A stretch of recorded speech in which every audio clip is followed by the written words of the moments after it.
સમાચારમાં આગળ વાત કરીશું ખેડાથી ખેડાના કઠલાલ તાલુકામાં મધ્યરાત્રે એક આઈસરમાં આગ લાગવાની ઘટના સામે આવી રહી છે।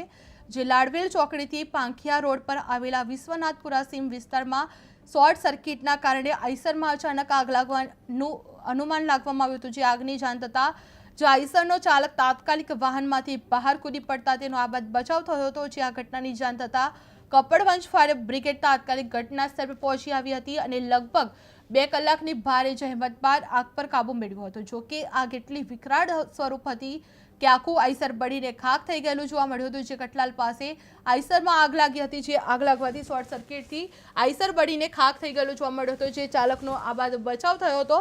કપડવંજ ફાયર બ્રિગેડે આગને બુઝાવવામાં આવી હતી। જે 2 કલાક બાદ આગ પર નિયંત્રણ મૂકવામાં આવ્યું હતું। જે કપડવંજ ફાયર બ્રિગેડ તાત્કાલિક ઘટના સ્થળ પર પહોંચીને આગને નિયંત્રણમાં લેવામાં આવી હતી। જે લગભગ 2 કલાકની ભારે જહેમત બાદ આગ પર કાબુ મેળવવામાં આવ્યો હતો। જો કે આગ એટલી વિકરાળ સ્વરૂપે હતી કે આખું આઈસર બળીને ખાખ થઈ ગયેલું જોવા મળ્યું હતું। જે કઠલાલ પાસે આઈસરમાં આગ ભભૂકી ઉઠી હતી। જે શોર્ટ સર્કિટથી આઈસર બળીને ખાખ થઈ ગયેલું હતું। જે ચાલકનો આબાદ બચાવ થયો હતો। જે કપડવંજ ફાયર બ્રિગેડને જાણ કરવામાં આવી હતી। જે કપડવંજ ફાયર બ્રિગેડ તાત્કાલિક ઘટના સ્થળ પર આવીને આગને બુઝાવી હતી। 2 કલાક બાદ આગને કાબૂમાં લેવામાં આવી હતી। જે શોર્ટ સર્કિટથી આઈસર બળીને ખાખ થઈ ગયેલો જોવા મળતો।